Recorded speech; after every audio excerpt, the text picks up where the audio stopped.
sa mundong ito, laking tuwa ng magulang mo, at ang kamay nila ang iyong ilaw.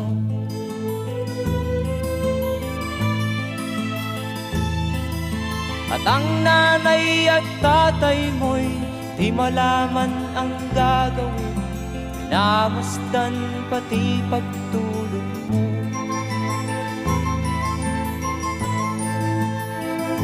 At sa gabi nagpupuyat ang iyong nanay sa pagtimpla ng gatas mo.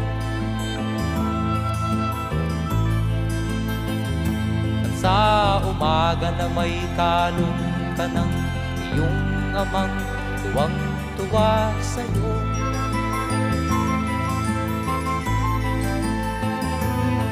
Ngayon nga ay malaki ka na, nais mo'y maging malaya, di man sila payag, walang magagawa.